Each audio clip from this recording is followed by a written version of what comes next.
Le Sénégal est un État de droit qui s'applique le droit de l'État et qui l'applique aussi à ses concitoyens. Il est aujourd'hui dit de façon violente que l'État du Sénégal est un État qui viole les droits de l'homme. Je voudrais pouvoir vous dire que c'est un État qui est un État de référence en matière des droits de l'homme. C'est le premier pays au monde qui a ratifié le statut de Rome.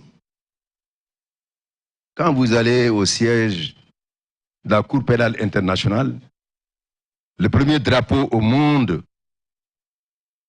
est le drapeau du Sénégal. Et le Sénégal aussi a ratifié l'ensemble des conventions internationales et régionales qui attestent qu'il est attaché au principe des droits de l'homme, notamment aux principes juridiques, moraux et philosophiques de la Charte des Nations Unies. Et ces accusations qui nous paraissent être mal fondées et injustes, venant à la fois d'une certaine opposition, venant aussi même des médias internationaux comme nationaux, je voudrais pouvoir vous dire que l'État fonctionne sur le principe d'égalité des citoyens et le principe d'impartialité et d'équité que nos tribunaux appliquent quotidiennement à l'ensemble des justiciables sans aucune distinction. Je voudrais dire que ceux qui le profèrent, de quelque bord où ils se situent, si ce sont les organisations de la société civile, il faudrait se rappeler tout simplement que ces organisations sont des contre-pouvoirs non institutionnels. Ce ne sont pas des organisations qui sont contre le pouvoir.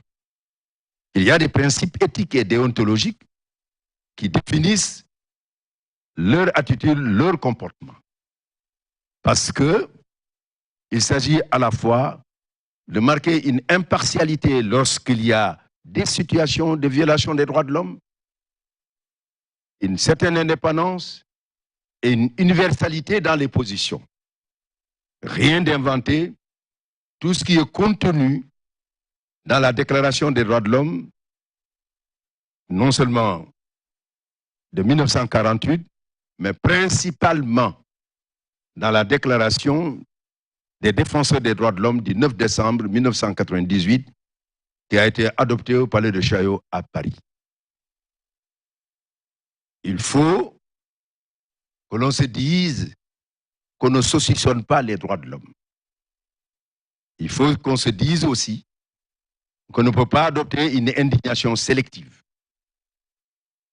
On doit, lorsqu'on parle des droits, ces droits étant indivisibles, indissociables, interdépendants et universels, on doit pouvoir les défendre partout où ils sont violés et ainsi regarder dans toutes les directions pour pouvoir dénoncer ceux qui le violent et en même temps aussi dire comment il faut les réparer.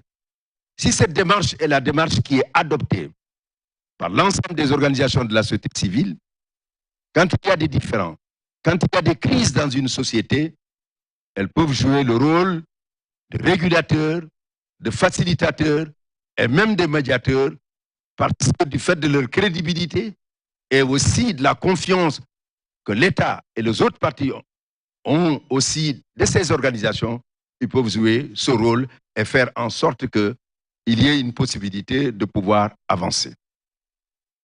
On a entendu dire aussi d'une façon récurrente que le Sénégal, l'État du Sénégal, ses plus hautes autorités et les forces de défense et de sécurité vont être déférées devant la Cour pénale internationale. C'est de la fanfaronnade. Ceux qui me disent n'ont ni la qualité ni la capacité de le faire.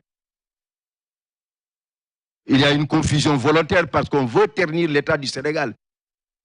Mais il y a aussi une autre volonté, c'est de saper le moral des forces de défense et de sécurité afin de les démobiliser et afin de la mener dans la paralysie devant l'action. On a vu certains s'agiter pour dire nous sommes en train de réquisitionner sur des éléments. Ils confondent le maintien de l'ordre et ces types de violations des droits de l'homme. Parce que la Cour pénale internationale convoque des crimes graves comme les crimes de génocide, les crimes contre l'humanité, les crimes de guerre et les crimes d'agression. C'est ce qu'on voit au Sénégal. Les forces de défense et de sécurité sont des forces qui sont formées. Plusieurs écoles ont été ouvertes. Elles ont la capacité et la maîtrise des lois de l'État du pays. Et aussi, elles sont des forces qui sont professionnelles dans leur action. Elles sont républicaines et responsables. Et il faudrait dire que leur action est encadrée dans un état de droit, dans la légalité, dans la nécessité et dans la proportionnalité. Ceci se vérifie. Et quand on annonce comme il y a des génocides ailleurs, j'ai tendance à le dire, dans un état où nous avons connu la violence absolue, du 6 avril 1994 au 31 juillet 1994 au Rwanda, en 100 jours, 800 000 à 1 million de morts, de génocide qui a été vécu à travers une violence que l'on peut qualifier comme étant faisant partie des violences qui froissent la conscience universelle. Ce sont ces types de violences que l'on rencontre ici. Ce sont ces forces de l'ordre qui s'adonnent à cela. Mais que non. Et parlant justement de la qualité et de la formation de ces forces de l'ordre, et parlant du Rwanda, nous avons Mbaye Diagne qui est décédé pour pouvoir apporter, c'est la figure emblématique du courage, de la formation et du professionnalisme de l'armée, de la police, de la gendarmerie du Sénégal. Il a eu à sauver près de 600 000 morts et aujourd'hui, il est présenté comme étant l'un des éléments les plus importants du système des Nations Unies qui est offert alors à l'ensemble des nations, une référence dont on peut continuellement évoquer devant les forces de défense et de sécurité de tous les pays du monde. Je voudrais revenir sur ces points-là parce que les accusations qui sont portées, il faudrait pouvoir les déconstruire. Ce sont les forces de l'ordre du Sénégal qui vont saccager les gendarmeries, les commissariats, les magasins, brûler les voitures, incendier des maisons. On sent nettement que de telles assertions et de telles accusations ne sont pas fondées. Un état de droit, lorsqu'il y a des situations, cela a été évoqué. Ce sont des situations qui font l'objet d'enquêtes. S'il s'agit de violation des droits de l'homme. C'est comme quand on a parlé de torture, d'une torture systématique. Je voudrais renvoyer à la Convention contre la torture. Cela n'existe pas au Sénégal. La torture systématique signifiant qu'il y a un État qui programme et qui décide du haut en bas et de l'ensemble des forces d'ordre, donner l'ordre pour pouvoir pratiquer cette pratique odieuse. Mais non, ce qui est certain, chaque fois qu'il y a une plainte qui est déposée, il n'y a aucune impunité. Parce qu'il a été dit dans le cadre de la formation qu'il est important qu'il y ait un comportement qui soit compatible avec les lois qui sont celles des lois de la République.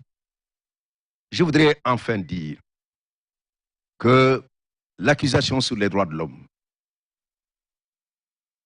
le Sénégal n'est pas l'enfer des droits de l'homme.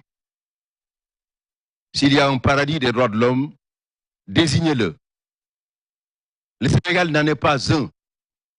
C'est un pays qui respecte les droits de l'homme. La confrontation que nous avons aujourd'hui, c'est une catégorie de personnes. Si ces personnes étaient des manifestants, et on a tendance à confondre les choses, on parle souvent du droit à la manifestation pacifique, du droit à la manifestation. Je vous dis la Constitution du Sénégal, c'est l'article 10. L'article 10, et on ne veut pas lire cet article dans son entièreté. Que dit l'article 10 de la Constitution sénégalaise?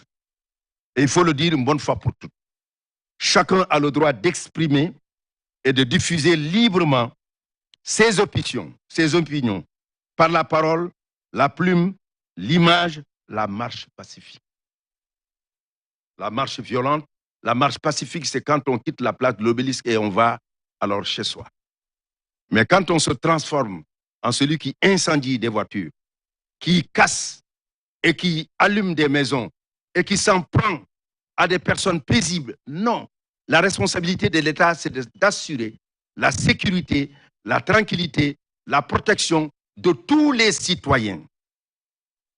Et sur ce plan-là, il faudrait faire en sorte que l'État du Sénégal soit dans le respect scrupuleux des principes de l'État de droit et rappeler que ceux qui veulent manifester leur opinion, il faudrait se dire que l'État le garantit. Mais injurier, mais l'injure est un délit. Ce n'est pas une opinion. C'est ce que dit notre code.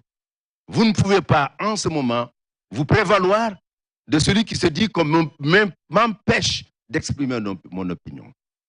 Je voudrais donc en dernière instance dire que tous ceux qui sont à travers le monde, qui disent qu'ils sont en train de faire des collectes et qui cherchent à démoraliser les forces de défense et du Sénégal, je veux leur dire que c'est peine perdue.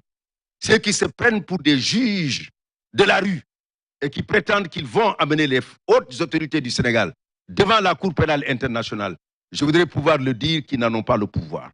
Et je voudrais leur dire que l'exemple le plus patent que je voudrais leur donner, il n'y a pas si longtemps, des responsables politiques, au moment où des anciens chefs d'État africains qui avaient été considérés comme ceux qui ont violé les 4 crimes dont on parle, un de ces 4 crimes, quand on les a appelés et que hâtivement on les avait considérés comme étant des coupables, on les a tous libérés et acquittés. Vous pensez qu'on a la possibilité de qualifier les crimes parce qu'on est... Non! La réalité est au-dessous de tout cela. Alors donc, il faudrait savoir raison garder. L'État du Sénégal ne correspond pas aujourd'hui avec le faisceau d'attaques qui viennent de toutes parts et qui voudraient déstabiliser ces institutions et en même temps créer une psychose au niveau de ces forces de défense et de sécurité. Elles seront debout pour apporter les solutions de protection des biens, mais de la personne dans notre pays. Et rappeler à ceux qui doivent peut-être le savoir, que le droit à la sécurité est un droit fondamental de l'homme. Nous sommes ensemble dans un cadre de paix. C'est pour ça que nous sommes ici ensemble. Si ce cadre de paix accolé à la sécurité n'était pas réuni, on ne se serait pas réunis. Et ceux qui provoquent et qui demandent que la loi de la jungle s'applique, ce serait la loi du plus fort. Et nous verrons à ce que l'État, quel que soit le type de provocation qu'il y a là, reste un État de droit, respectueux des principes de l'État lui-même, qui respecte son droit, mais respectueux aussi des principes donc, des droits de l'homme qui sont consacrés dans notre Constitution et qui sont aussi dans nos lois. C'est ce que je voulais dire. Merci, Monsieur le Premier ministre. Le ministre des Forces armées, nous avons 2 autres questions sur lesquelles nous n'avons pas encore répondu. Il s'agit d'une question de Aliou Sow sur le patronat, je pense que c'est une question économique, le coût de la vie, et de El Malik